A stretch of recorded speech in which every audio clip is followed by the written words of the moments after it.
ゲームボーイアドバンス。惑星 SR388 悲劇はそこで起こった。未知の生物 X によって体を蝕まれたサムス。一命は取り留めたがその代償は大きかった。 Hey everybody, welcome back to Backlog Banter. I'm your boy Abram, joined as usual by Tucker Hazel, and we're here today to turn the Metroid hype dial up to 11 on the eve of Metroid Dread's release by reviewing Metroid Fusion. But before we do, if you want to tell us your thoughts on Metroid or anything else at all, be sure to join our Discord link as usual. Top of the description right down there. Like the video, subscribe to the channel, and ring the bell. Or this Metroid right here is Metroid going will to come suck and out get your you. fucking brains. Whoa, crazy. But Tucker, Yes. I have beaten Metroid Fusion 2 times. One, my second playthrough was right before I came to school. I was doing it ahead of a feature I have in the upcoming Minty Fresh issue, which is going to be very exciting.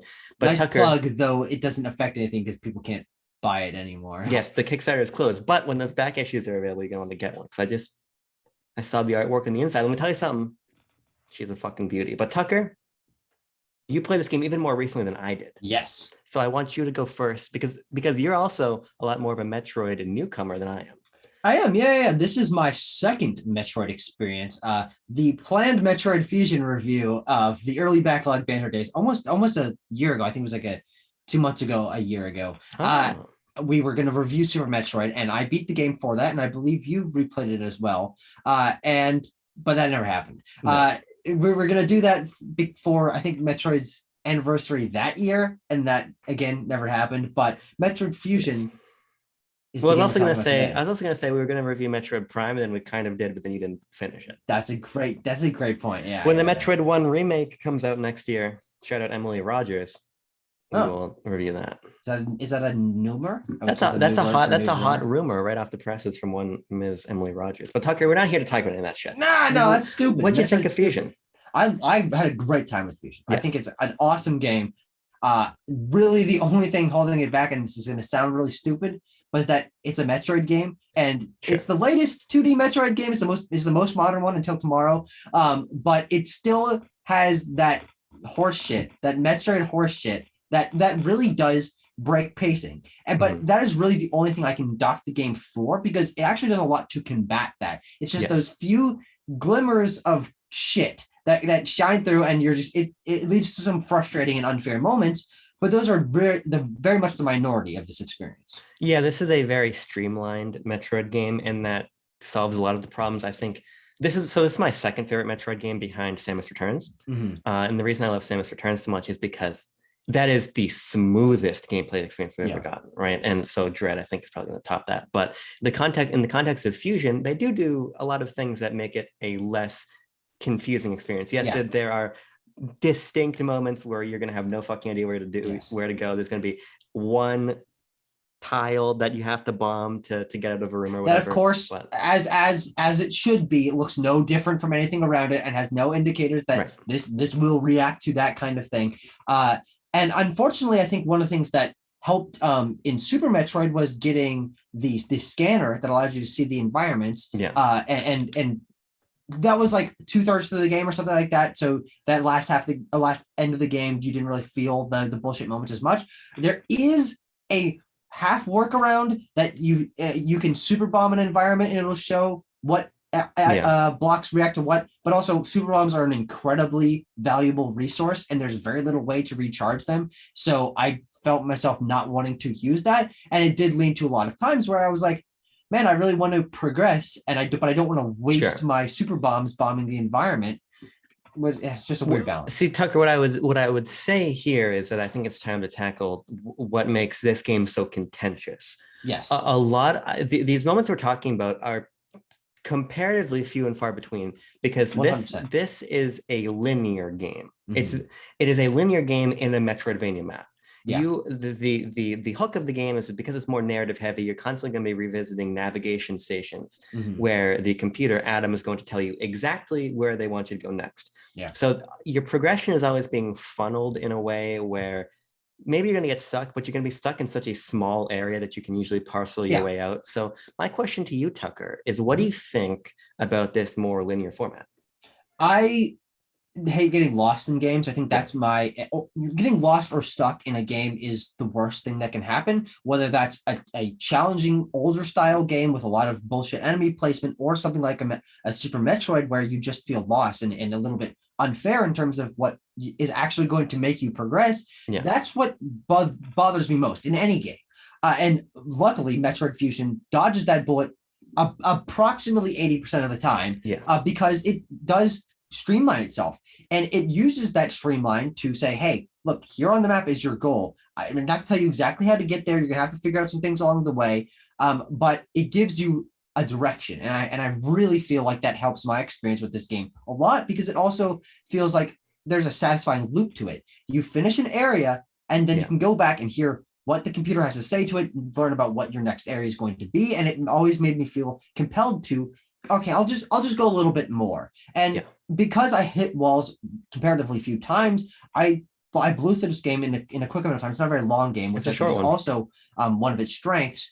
But I prefer that it is this way, and I also think it leads to a very strong narrative, or not a very strong narrative, but a good narrative compared to Super Metroid that also increased my enjoyment of this game. So that is one of its strongest suits, and it's unfortunate that I think people who are just kind of stuck in what Metroid quote unquote used to be, because now Fusion is what Metroid used to be, but from Metroid 1 to Super, that was not an element of its design. But I honestly think it just leads to a overall far superior experience, at least from my perspective. No, I agree almost completely. So when you talk about being frustrated when you get lost, I agree wholeheartedly. That is the one stumbling block for this entire franchise for me in large part. Yes. And so the reason bobbable block.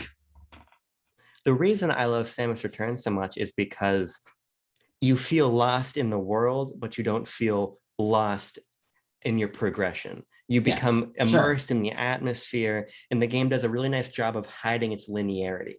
I think that Fusion does a lot worse job hiding its linearity. But ultimately that's not its intent. Its intent and I don't think that's a problem that it doesn't want to hide that. I agree. And the reason that I don't think it's a problem is because its intent is to tell a story. And for me, the Metroid series is not great because it's a Metroidvania. To be honest, I'm not a big fan of many Metroidvanias that are in Metroid. So much of my draw to this series is its world and its characters and its lore and its combat and everything, right? And so Fusion foregrounds the things I really love about this series. Having, again, it's not a super involved narrative, but having a narrative that develops Samus as a character, develops her relationships, develops the lore of the Metroids and the X-Parasite and the Galactic Federation. It's also fascinating. And if the trade-off is the game is less complex, but you get a greater story, then I just think that it is a different flavor of Metroid, 100%. But a very interesting one. And I think that's also where I fall down on it. This was the one, this is the style that I prefer, because I prefer wanting to engage with a world because the context that I'm put into it is interesting. Super Metroid, and maybe it's just because I've only played it once and because I don't know a ton about that game in its entirety, I don't really remember what the story of that game is. I don't really remember specific areas because from the fact that there is such little story, or it's told through such light ways, areas don't feel important like they do in Metroid Fusion, where you have heard that this area exists for the whole beginning of the game, and you're finally able to get there and realize, oh, okay, this one is different and it has a context behind it. This is where, spoilers, the Metroids are, and oh, that's that's crazy that's happening. And because the lore and the story and the world are so intertwined in this game, because it's an interesting context for a Metroidvania. This is not from the map, at least. This is not a planet that you're exploring. It's a ship simulating planets, and it segments itself off and has a really natural connection between, it's mechanical stuff behind it, like air vents and tubes or whatever, but then they're sort of overlaying environments on it, and it gives you a lot of variety in the locales and a really interesting flavor that, this is a spaceship, but also it's an alien world. And that idea in itself is really interesting. And the context that you're put into it is interesting, of the fact that the ship is going down and you're put on it, and she's got the parent. There's a whole crazy story going on here, and I really found it compelling, even though it is pretty light. I mean, you can tell the story of what happens through her like little inflective dialogue boxes or introspective dialogue boxes, and her conversations with the computer.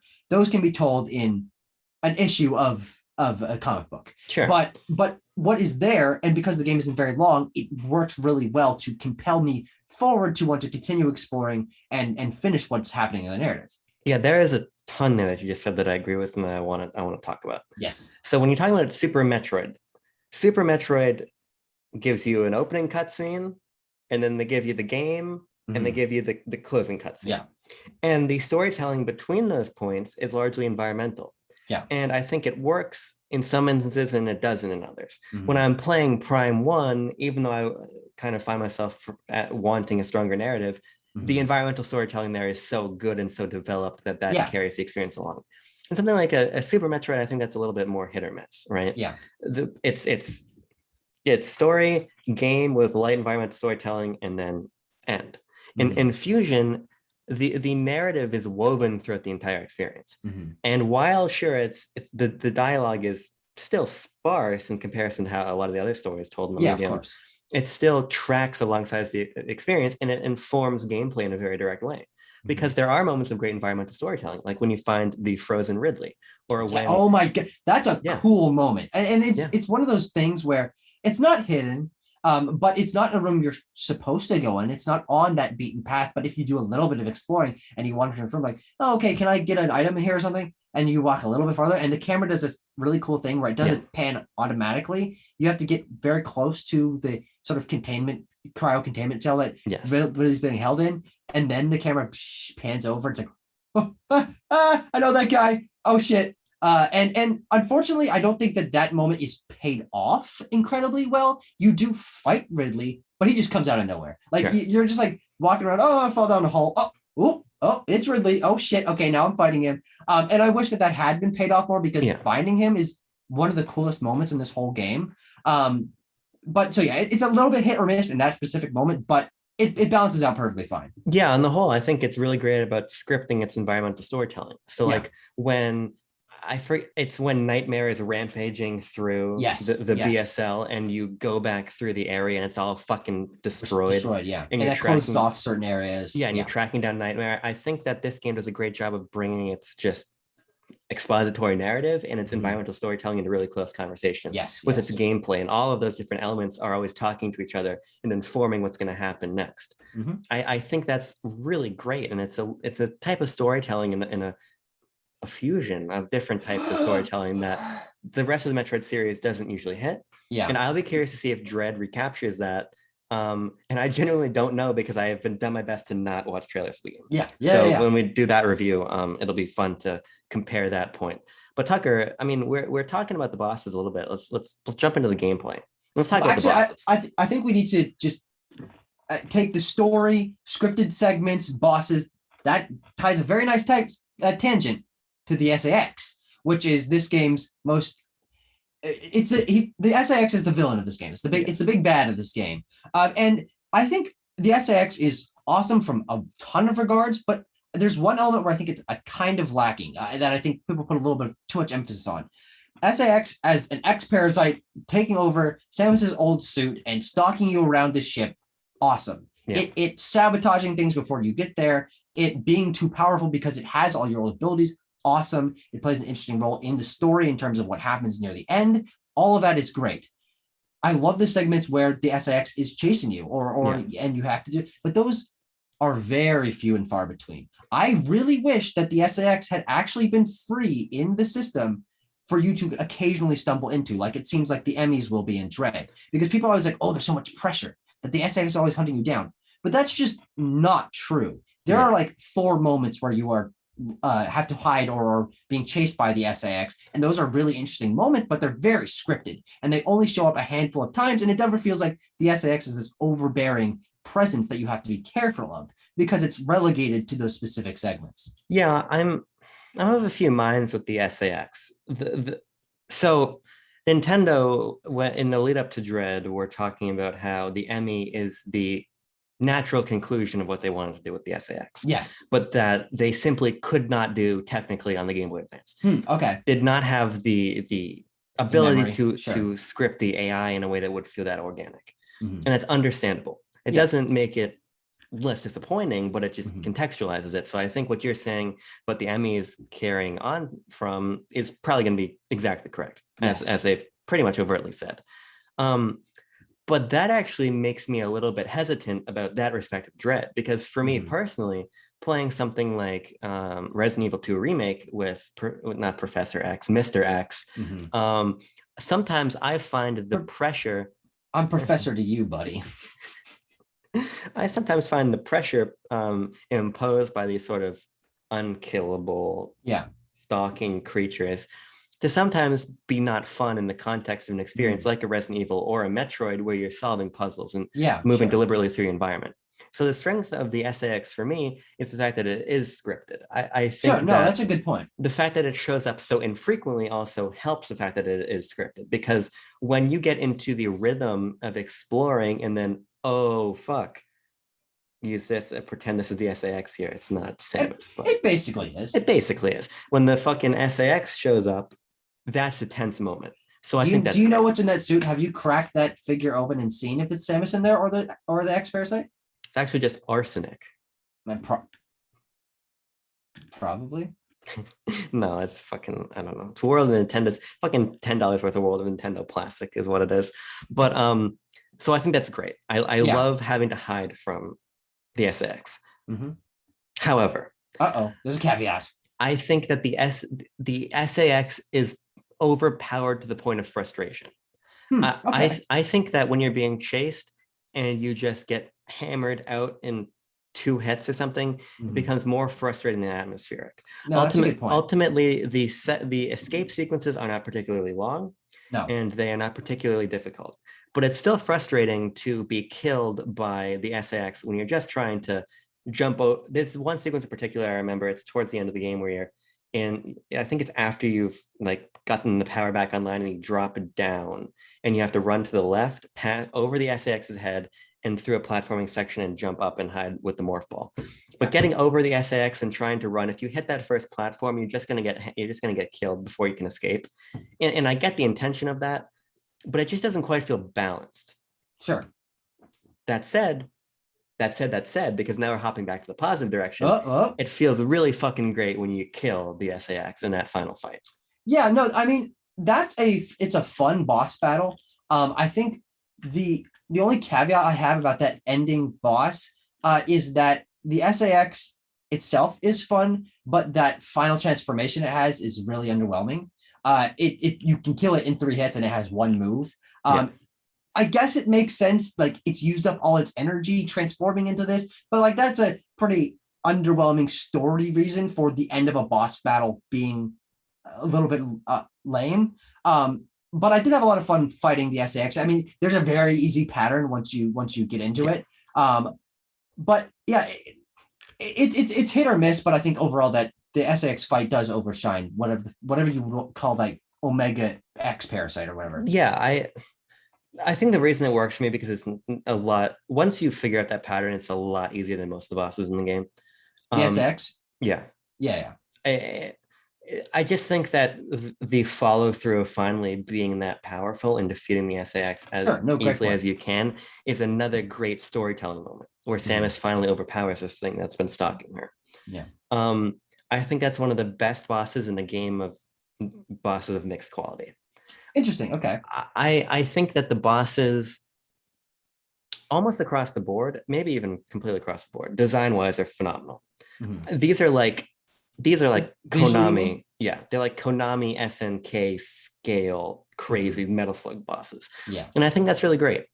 But I think that some of them are just fucking frustrating to fight. I think that the security robot, the second time when you have to be on the ceiling and the water is electrified and it's shooting all those missiles at you is frustrating. I think that the spider boss is frustrating. But then I think that some like Nightmare or Ridley are just too simple because it's just fucking hammer missile after missile after missile after missile into them. Yeah. And that unfortunately also extends to the Omega Metroid, which is the real final boss of the game, which has 2 moves. And all you have to do for like 2 or 3 minutes is just go up, oh, okay, back away, and that's really underwhelming. I mean, it's a cool idea for a fight, and the whole sequence leading up to it and leaving is awesome, but that fight is incredibly simplistic. Well, I mean, I've always thought of that fight more as just an interactive narrative moment than a true boss. But it goes on so long. It goes on too long to be considered. I mean, it goes on for like 2 minutes. But considering you're doing the exact same attack for 2 minutes straight, it's not like there's phases within it. Or if it was intended as a interactive narrative, it A, wouldn't hit so hard. That thing hits like a fucking truck. And B, it would. I don't think it should be as simple or as long. I mean, that's a combination of things that like take away from it being. I don't know. If it was one phase where you like were able to take out really quickly, then it would feel like, oh, okay, well, this is just like a part of the escape sequence. Yeah. But it is a full length boss battle in terms of how much time you spend in it. I just think that it provides a nice moment after the tension of defeating the SAX, of escaping back to Samus's ship, of, oh shit, here's one more challenge for you. Yeah. And it's got the nice moment when you become powered back up and you fuck it up. But I totally understand where you're coming from just a more mechanical level, that it doesn't quite feel right. And I think that's why I think from a design perspective, the bosses are probably the most hit or miss element of Fusion for me. Also on that final Omega Metroid boss battle, I beat it, and then the ship came in and it touched me, but the timer ran out. And so I had to do it all again. I actually had to do the SAX fight and the Omega Metroid fight again because I hadn't saved in between. Because I'm like, oh, okay, I'll just get to my ship and leave. I don't need to save after the SAX fight. That was the final boss. And so then I had to do both again, which was really obnoxious. But so I think that sort of soured my ending of this game, though the SAX fight is fun. It makes sense story-wise. The Omega Metroid fight is cool story-wise. The escape sequence is interesting because it does put a pressure on it. You do escape the planet as the ship is going into SR388, is that what it's called? Yeah. And so all of that is cool from a narrative perspective, but just a couple layers of nicks against that really feeling like a fluid, exciting ending to the game. Sure. The last thing I want to touch on from both kind of a gameplay and a just environmental standpoint is just the BSL itself. The ship, the ship. I love this ship. I love it so much. And you touched on how interesting it is conceptually of having these simulated environments, right? Yeah. And that's also cool to explore. It makes it feel both very varied visually, but also cohesive in the overall concept. Yes, exactly. And I think that's a really tricky thing to pull off. So I think that the immersion in the atmosphere is really, really excellent.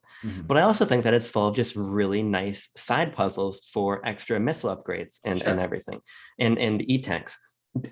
I think it strikes a great balance between having some just handouts, so you're getting enough E-tanks and everything. If you don't want to deal with the puzzles, you're still getting powered up. Yeah. But there's also just a lot of really great puzzles that are pretty intuitive to solve, and I found myself more so than most Metroid games that I played taking a lot of time to get these power-ups and everything off the beaten path, because I just think that this was Sakamoto narrowing his design focus as sharply as he possibly could. So I think from an exploration and platforming standpoint, Fusion is really great. Oh yeah, and it definitely incentivizes you to explore. I mean, the fact that you can get A-tanks, you can get missile upgrades, you can get bomb upgrade, you can get super bomb upgrade. Like there's all sorts of different things that you can find. And that does make me want to, all right, well, I finished an area and I know I can go on to something else, but I have the ability now. Let's go back and comb through. And I remember that this wall I was supposed to be able to run through, but I didn't have the speed power up yet. So I'll go back and do that and see what's on the other side. And sometimes even the areas connect, which is interesting.